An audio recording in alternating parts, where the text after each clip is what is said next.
Si vous aimez le tennis sur YouTube, abonnez-vous pour ne manquer aucun de mes futurs contenus. Pete Sampras est formel, le GOAT s'appelle Novak Djokovic, Federer de son côté qui nous livre des informations très inquiétantes sur son avenir, et Daniil Medvedev qui tape Alexander Zverev. C'est le programme GOATesque de votre nouveau digest de Turin, et on attaque juste après ça.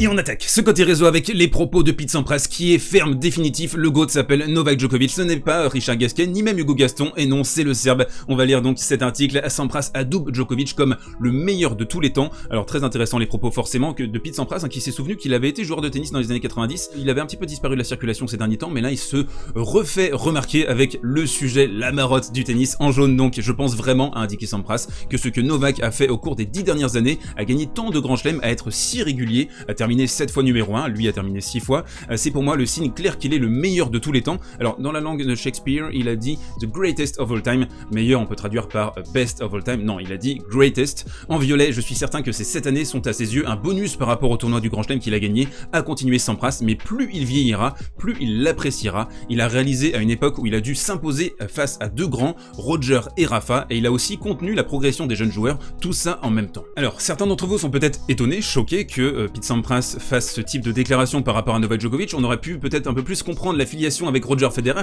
mais regardez précisément la carrière, la vie de Pete Sampras. C'était quoi ce joueur? C'était un joueur qui était omnibulé par les records, un petit peu comme Novak Djokovic. Ici d'abord il avait donc remporté 14 grands chelems au total dans sa carrière, il avait dépassé le record qui est un petit peu oublié maintenant de Roy Emerson qui était à 12, il avait également quand il a arrêté sa carrière battu le record de Jimmy Connors qui lui tenait particulièrement à cœur. Alors Pete il a fait de 93 à 98, 6 années consécutives en tant que numéro 1 mondial. D'ailleurs en 98, il va complètement se défoncer à la tâche, se tuer à la tâche en Europe pour aller glaner les derniers points qui lui manquent. Pour Pete, donc 6 saisons terminées en tant que numéro 1 mondial, ce qui a été battu il y a quelques jours désormais par Novak Djokovic, et puis on a le record de semaine, et donc Pete avait les 3 grands records de l'histoire du tennis. Il avait 286 semaines qui ont été battues ensuite par Roger Federer, et puis là désormais cette année par Novak Djokovic. Du coup quand on comprend la carrière de Pete Sampras, on n'est pas étonné que Pete adoube Novak Djokovic, parce que on sent que ce sont des joueurs qui ont ce désir statistique qui a guidé toute leur carrière. Novak Djokovic, il avait cette envie, ce besoin irrépressible d'aller battre tous les records, et certains notamment de Roger Federer.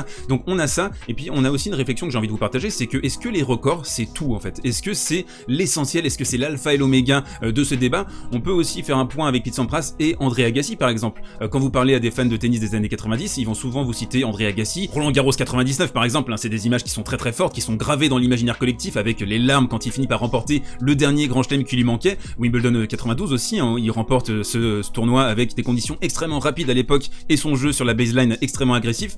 Donc est-ce que les records c'est tout, ou est-ce que l'impression également, les émotions, les sensations, ce que vous avez fait pour votre sport, ça compte aussi?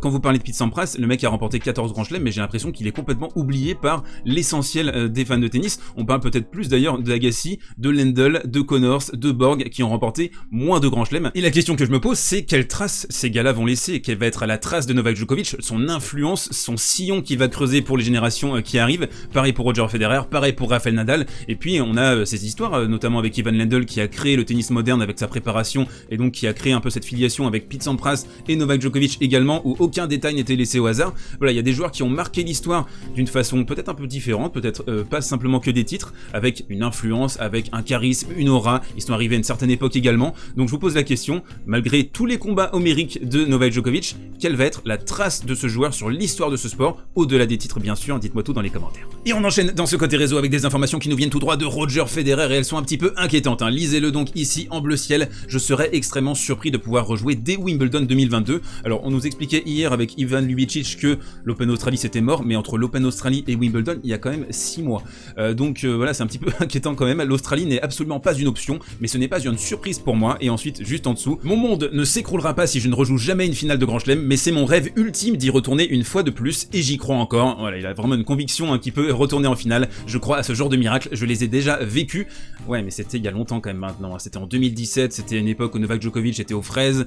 Ça paraît quand même compliqué avec 4 années de plus. Bref, perso, je suis très partagé. Bien sûr, en tant qu'amoureux de tennis, j'ai envie de revoir Federer à son sommet, bien rejouer au tennis, être virevoltant et nous épater à 40 ans, 41 ans.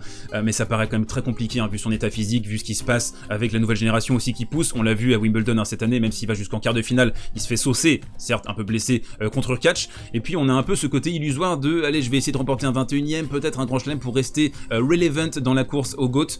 Il y a peut-être une façon pour lui d'avoir du mal à faire le deuil de ce sport. C'est normal aussi hein, quand vous sentez que peut-être que vous avez encore cette micro-goutte à aller extraire de votre talent. On peut se souvenir hein, de Sampras justement qui avait réussi à gagner un 12e et s'arrêter juste après. Peut-être que c'est ce que Roger veut faire, mais en tout cas ça me paraît vraiment très très loin. Vous en pensez quoi dans les commentaires? Et on termine ce côté réseau par 3 informations en vrac. D'abord, ils ont remporté au moins un match au Masters avant leurs 20 ans et 6 mois, nous dit Constance. Et donc regardez la liste, hein, Sinner qui vient de remporter sa rencontre hier soir contre Hubert Urkacz. Et on voit les noms, hein, Becker, McEnroe, Sampras, Borg, Connors, Wilander, Medvedev, pas Daniil, hein, Andrei, Nadal, Agassi, Hewitt et Del Potro, que des vainqueurs de Grand Chelem à part donc Medvedev. La deuxième info, elle est un petit peu triste pour les Tsitsipas. Tsitsipas sera donc forfait pour le reste du Masters, il est blessé au coude, donc on le voit ici, hein, Stefano Tsitsipas va arrêter de jouer donc ce Masters en raison de son problème au coude droit, une fin d'année amère pour lui, et sa place dans le groupe sera occupée par Cameron Norrie, je peux pas le dire sans rigoler, Cameron Norrie, bravo à toi, franchement, la qualification au Masters, ah putain, magnifique. Et puis pour terminer ce côté réseau, le petit dramounet avec Daniil Medvedev et la faute de pied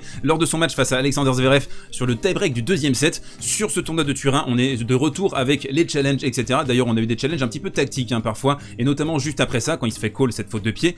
Qu'est-ce que vous en pensez de ça d'ailleurs? Est-ce que vous êtes un peu plus sur l'arbitrage automatisé qu'on a eu sur quelques tournois là ces dernières semaines, c'est-à-dire pas de blabla, pas de challenge tactique, ou est-ce que vous estimez que ces petites erreurs, ces petites interactions aussi avec les arbitres, des petits dramas, ça fait partie de ce sport? Voilà, dites-moi tout également dans les commentaires, je vous pose beaucoup de questions aujourd'hui, vous avez remarqué. Et on enchaîne avec le camp tactique et la première rencontre qui nous intéresse aujourd'hui entre Daniil Medvedev et Alexander Zverev, un match-up super intéressant qui tourne vraiment à l'avantage de Daniil depuis plusieurs rencontres maintenant. On a vu la fessée à Paris, là on a eu un match un peu plus accroché, mais c'est à mettre au crédit, au mérite de Zverev qui s'est vraiment battu. Il menait d'ailleurs dans le tie-break du 3e set avant de finir par plier d'une manière assez logique. Alors ce qui me fait marrer dans cette opposition, c'est que vous connaissez, vous avez les serve-bots, les Isner, les Opelka, les Karlovic. Je trouve que Medvedev, on a inventé un nouveau terme là maintenant, c'est le baseline bot. C'est-à-dire que le mec il est littéralement imprenable sur la baseline, il fait aucune erreur, il défend super bien, il a un temps de réaction qui est complètement loufoque, et puis en face on a un Zverev qui, malgré le fait qu'il arrive à développer plus de puissance, plus de pace, eh bien il se heurte à un mur. C'est-à-dire que il va faire des accélérations, il va essayer de déplacer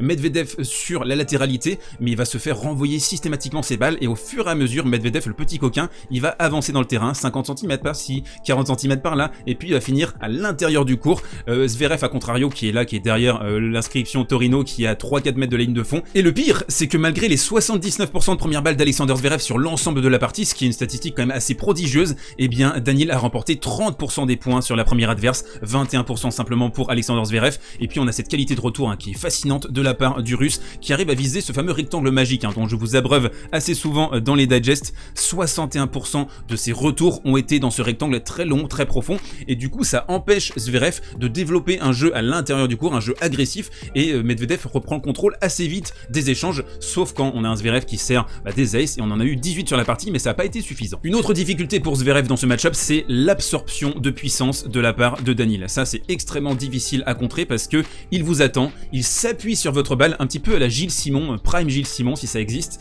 et donc ici par exemple, il va travailler au corps, il va attendre, il est capable d'avoir de la patience, et tout d'un coup, il va changer quelque chose, c'est-à-dire un changement de direction, une accélération, une flèche, ou un coup court croisé ici, et essayer de déplacer Zverev sur la latéralité, le faire bouger, et le mettre dans une position inconfortable. Ça il est très très fort pour ça Daniil, il sait identifier les points faibles, et il a compris que Zverev, même s'il avait progressé dans tous les secteurs, le service qui est incroyable ces dernières semaines, on a encore une toute petite fragilité au niveau du coup droit, c'est là que ça peut péter, et dans les points chauds, dans les points essentiels, il va réussir à piquer de ce côté, et franchement à ce niveau là le mec c'est un pur génie. Ici pareil, un retour long de ligne extrêmement agressif, extrêmement profond dans le tie-break du 3e set, et puis on sent au niveau de la confiance, au niveau du relâchement, il est un cran au-dessus de Zverev, même si Zverev franchement il s'est battu comme un beau diable dans cette partie, c'est un petit miracle qu'il ait réussi à arriver jusqu'au tie-break, il était pas loin d'ailleurs de l'emporter, mais je trouve que Medvedev, il y a un niveau supplémentaire, il y a une croyance supplémentaire, et c'est ce qui fait quand même assez souvent la différence dans ce type de rencontre. Allez, très vite on enchaîne avec le Sinner Urkacz 2x2, Sinner qui est bien rentré dans son statut de remplaçant. Je voulais vous montrer deux palettes essentielles pour bien vous montrer comment est-ce que Sinner arrive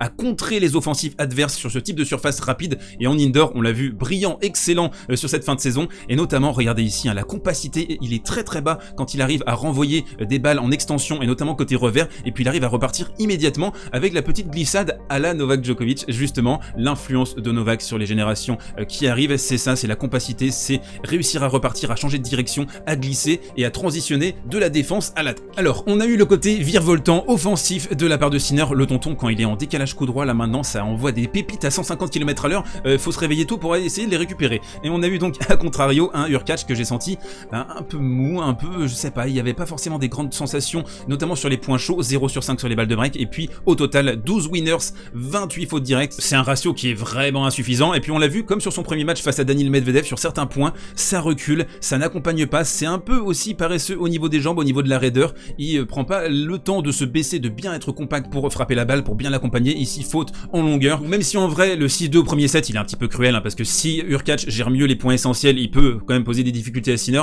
mais on a senti l'Italien qui était prêt à mordre dans tout ce qui bouge, et notamment des changements de direction qui sont quand même assez fascinants de son côté, Sinner qui pourrait éventuellement se qualifier, mais vous allez voir, il y a des petits problèmes de programmation en Italie. Parce que oui, et c'est la reco du jour, regardez un petit peu le programme de demain, si Zverev bat Hurkacz à 14h, le problème c'est que le Medvedev-Sinner n'aura plus aucun intérêt, donc un petit peu étrange d'avoir mis les matchs dans cet ordre-là. Voilà, les organisateurs italiens qui nous régalent, il n'y a pas que Guy Forget qui nous sort des dingues, et puis aujourd'hui on a Djokovic contre Rublev, et donc Cameron Norrie contre Ruud. Ceci n'est pas un exercice, ce n'est pas une caméra cachée, non, c'est la vraie vie de la vraie réalité. Au-delà du troll, on se retrouve demain pour un nouveau digest, d'ici là portez-vous bien, prenez soin de vous, et buvez de kawa.